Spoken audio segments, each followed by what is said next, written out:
y no obstante, visto de manera objetiva, no tenía nada que inspirase miedo. No era muy alto cuando creció, ni robusto. Feo, desde luego, pero no hasta el extremo de causar espanto. No era agresivo, ni torpe, ni taimado, y no provocaba nunca. Prefería mantenerse al margen.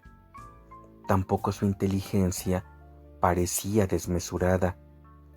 Hasta los 3 años no se puso de pie y no dijo la primera palabra hasta los 4.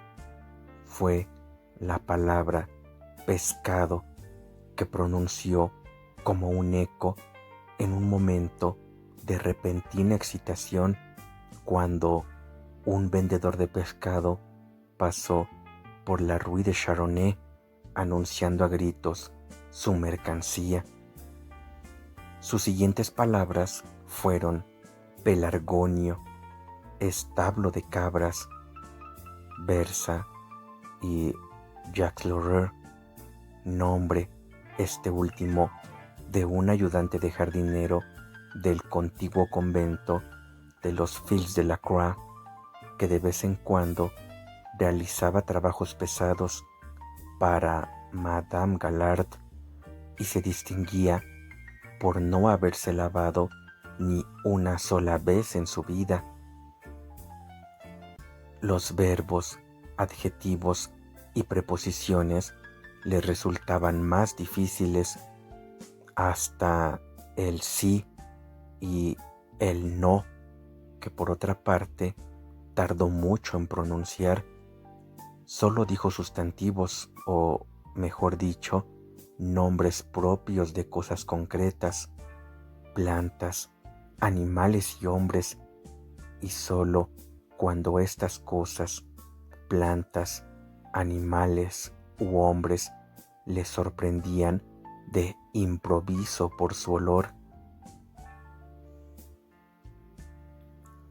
Sentado al sol de marzo sobre un montón de troncos de haya que crujían por el calor, pronunció por primera vez la palabra leña.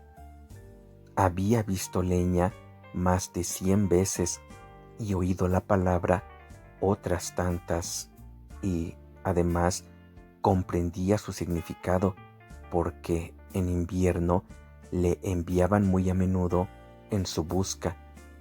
Sin embargo, nunca le había interesado lo suficiente para pronunciar su nombre, lo cual hizo por primera vez aquel día de marzo, mientras estaba sentado sobre el montón de troncos colocados como un banco bajo el tejado saliente del cobertizo de Madame Gallard que daba al sur. Los troncos superiores tenían un olor dulzón de madera chamuscada. Los inferiores olían a musgo y la pared de abeto rojo del cobertizo emanaba un cálido aroma de resina. Granuea, sentado sobre el montón de troncos, con las piernas estiradas y la espalda apoyada contra la pared del cobertizo, había cerrado los ojos y estaba inmóvil. No veía, oía ni sentía nada, solo percibía el olor de la leña que le envolvía y se concentraba bajo el tejado como bajo una cofia. Aspiraba este olor, se ahogaba en él, se impregnaba de él hasta el último poro, se convertía en madera, en un muñeco de madera, en un Pinocho sentado como muerto sobre los troncos, hasta que, al cabo de mucho rato, tal vez media hora, vomitó la palabra madera. la arrojó por la boca como si estuviera lleno de madera hasta las orejas, como si pugnara por salir de su garganta después de invadirle la barriga, el cuello y la nariz. Y esto le hizo volver en sí y le salvó cuando la abrumadora presencia de la madera, su aroma, amenazaba con ahogarle. Se despertó del todo con un sobresalto, bajó resbalando por los troncos y se alejó tambaleándose, como si tuviera piernas de madera. Aún varios días después seguía muy afectado por la intensa experiencia olfatoria, y cuando su recuerdo le asaltaba con demasiada fuerza, murmuraba: madera, madera, como si fuera un conjuro. Así aprendió a hablar las palabras que no designaban un objeto oloroso, o sea, los conceptos abstractos, ante todo de índole ética y moral, le presentaban serias dificultades. No podía retenerlas, las confundía entre sí, las usaba, incluso de adulto, a la fuerza y muchas veces impropiamente. Justicia, conciencia, Dios, alegría, responsabilidad, humildad, gratitud, etc., expresaban ideas enigmáticas para él. Por el contrario, el lenguaje corriente habría resultado pronto escaso para designar todas aquellas cosas que había ido acumulando como conceptos olfativos. Pronto no olió solamente a madera, sino a clases de madera: arce, roble, pino, olmo, peral, a madera vieja, joven, podrida, mohosa, musgosa e incluso a troncos y astillas individuales, y a distintas clases de serrín, y los distinguía entre sí como objetos claramente diferenciados, como ninguna otra persona habría podido distinguirlos con los ojos. Y lo mismo le ocurría con otras cosas. Sabía que aquella bebida blanca que Madame Galard daba todas las mañanas a sus pupilos se llamaba solo leche, aunque para Granuea cada mañana olía y sabía de manera distinta según lo caliente que estaba la vaca de que procedía, el alimento de esta vaca, la cantidad de nata que contenía, etc., que el humo, aquella mezcla de efluvios que constaba de 100 aromas diferentes y cuyo tornasol se transformaba no ya cada minuto, sino cada segundo, formando una nueva unidad, como el humo del fuego, solo tenía un nombre: humo. Que la tierra, el paisaje, el aire, que a cada paso y a cada aliento eran invadidos por un olor distinto y animados, en consecuencia, por otra identidad, solo se designaban con aquellas 3 simples palabras. Todas estas grotescas desproporciones entre la riqueza del mundo percibido por el olfato y la pobreza del lenguaje hacían dudar al joven Granuea del sentido de la lengua y solo se adaptaba a su uso cuando el contacto con otras personas lo hacía imprescindible. A los 6 años ya había captado por completo su entorno mediante el olfato. No había ningún objeto en casa de Madame Gallard, ningún lugar en el extremo norte de la Rue de Charonne, ninguna persona, ninguna piedra, ningún árbol, arbusto o empalizada, ningún rincón, por pequeño que fuese, que no conociera, reconociera y retuviera en su memoria olfativamente con su identidad respectiva.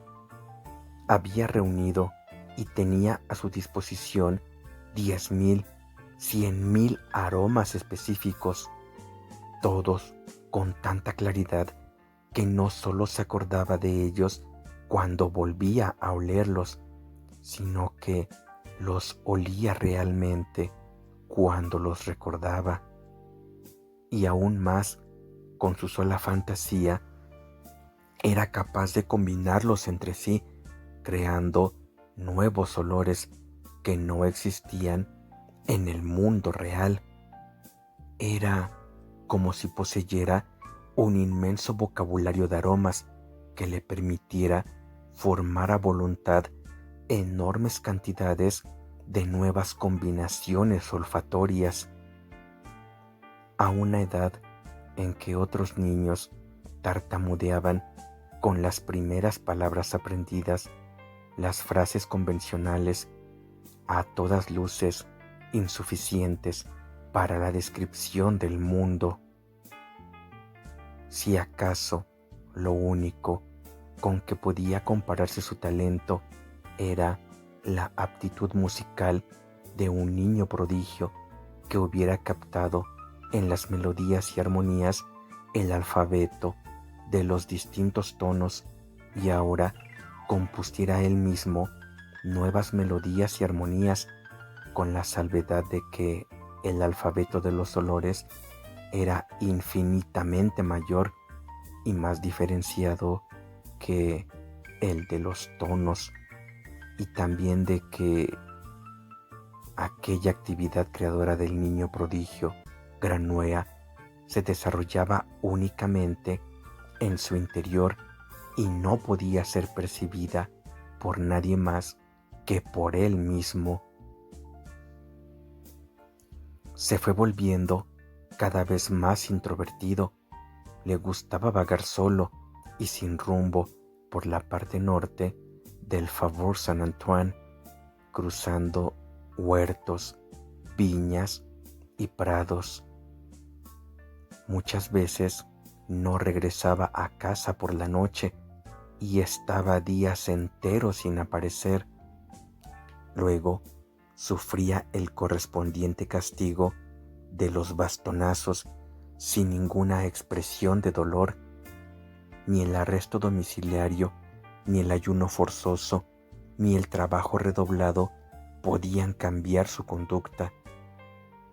La asistencia esporádica de 1 año y medio a la escuela parroquial de Notre-Dame de Bon-Secours no produjo un efecto aparente.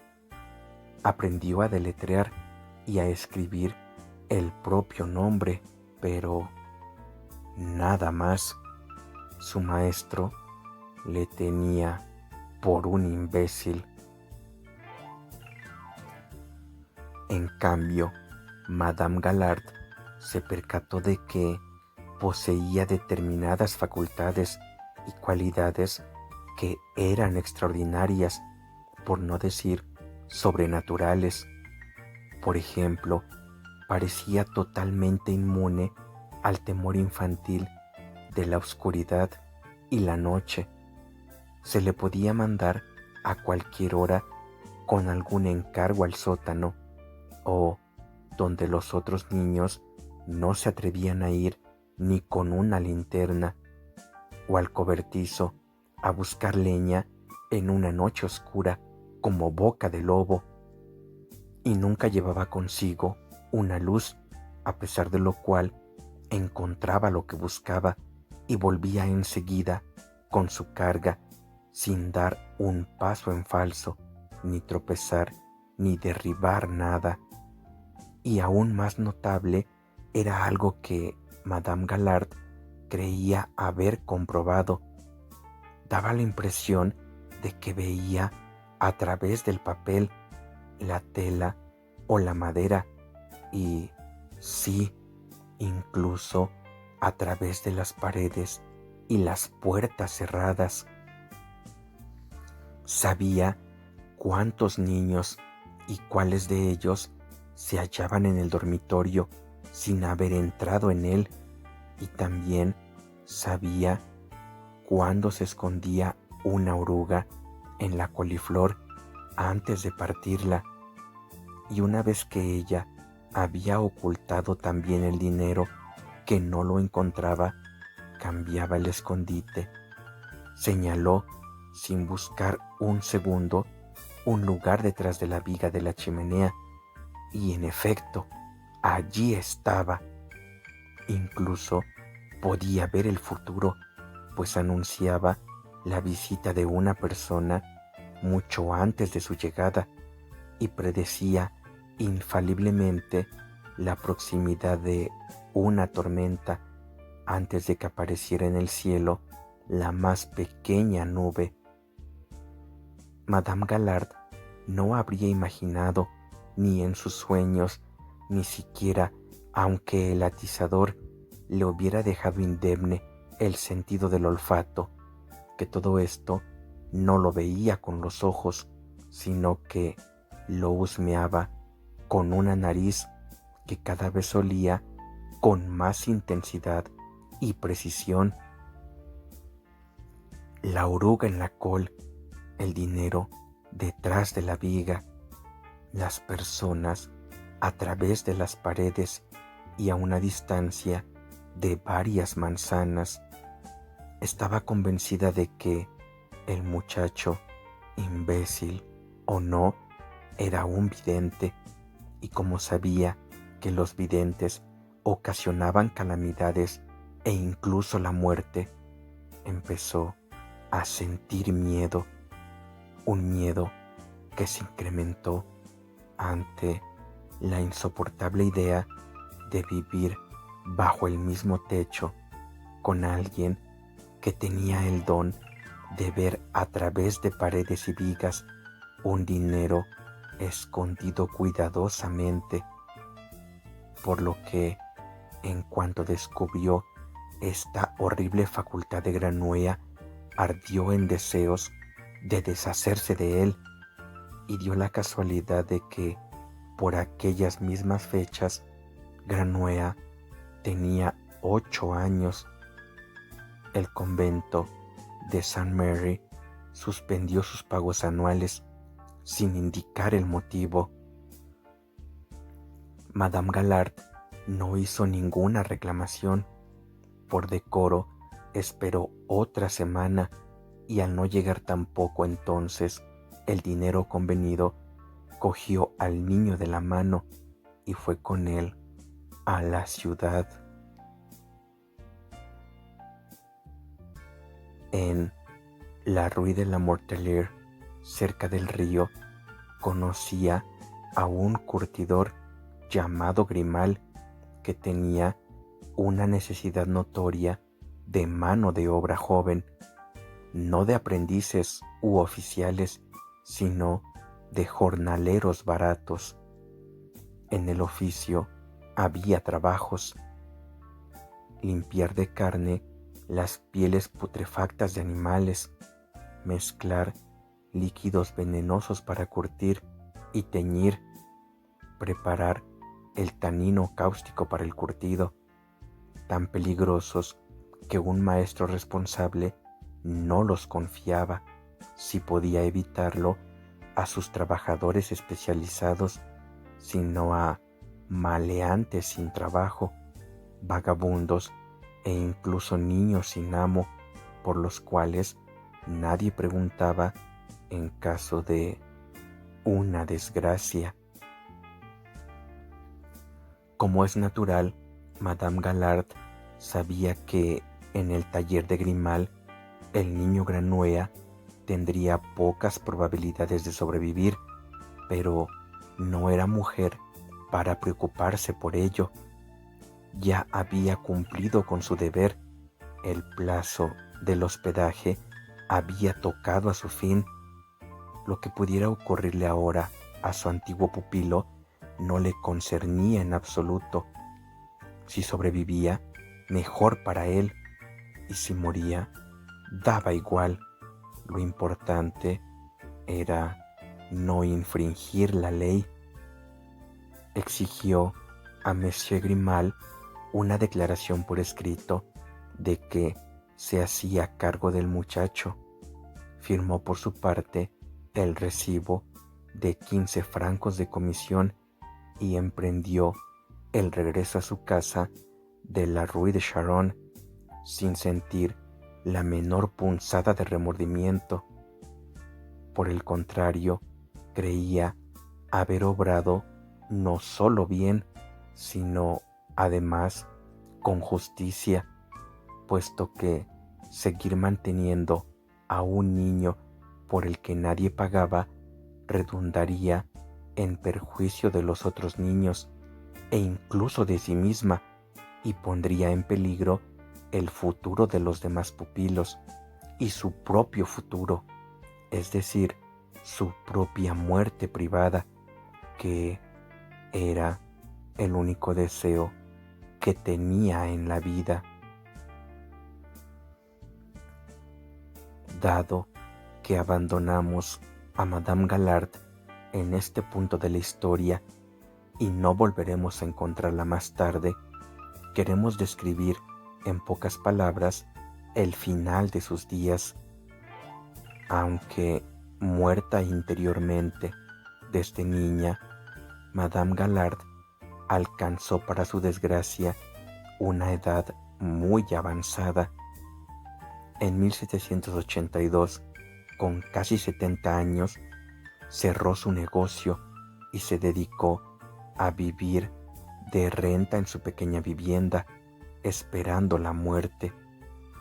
Pero la muerte no llegaba.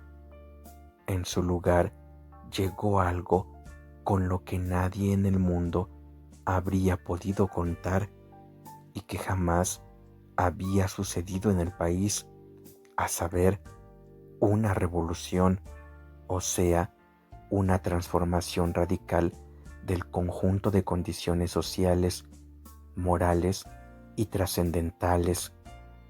Al principio, esta revolución no afectó en nada al destino personal de Madame Galard. Sin embargo, con posterioridad, cuando casi tenía 80 años, sucedió que el hombre que le pagaba la renta se vio obligado a emigrar y sus bienes fueron expropiados y pasaron a manos de un fabricante de calzas. Durante algún tiempo pareció que tampoco este cambio tendría consecuencias fatales para Madame Galard, ya que el fabricante de calzas siguió pagando puntualmente la renta. No obstante, llegó un día en que le pagó el dinero no en monedas contantes y sonantes, sino en forma de pequeñas hojas de papel impreso, y esto marcó el principio de su fin material. Pasados 2 años, la renta ya no llegaba ni para pagar la leña. Madame Galard se vio obligada a vender la casa y a un precio irrisorio, además porque de repente había millares de personas que, como ella, también tenían que vender su casa, y de nuevo le pagaron con aquellas malditas hojas que al cabo de otros 2 años habían perdido casi todo su valor, hasta que En 1797 se acercaba ya a los 90, perdió toda la fortuna amasada con su trabajo esforzado y secular y fue a alojarse en una diminuta habitación amueblada de la Rue de Coquelles. Y entonces, con un retraso de 10 o 20 años, llegó la muerte en forma de un lento tumor en la garganta que primero le quitó el apetito y luego le arrebató la voz, por lo que no pudo articular ninguna protesta cuando se la llevaron al Hotel Dieu. Allí la metieron en la misma sala atestada de moribundos donde había muerto su marido. Le acostaron en una cama con otras 5 mujeres totalmente desconocidas que yacían cuerpo contra cuerpo y la dejaron morir durante 3 semanas a la vista de todos. Entonces la introdujeron en un saco que cosieron, la tiraron a las 4 de la madrugada a una carreta junto con otros 50 cadáveres y la llevaron acompañada por el repiqueteo de una campanilla al recién inaugurado cementerio de Clamart, a casi 2 kilómetros de las puertas de la ciudad, donde la enterraron en una fosa común bajo una gruesa capa de cal viva. Esto sucedió en el año 1799. Gracias a Dios, Madame Gallard no presentía nada de este destino que tenía reservado cuando aquel día del año 1747 regresó a casa tras abandonar al muchacho Granuea y nuestra historia. Es probable que hubiese perdido su fe en la justicia y con ella el único sentido de la vida que era capaz de comprender.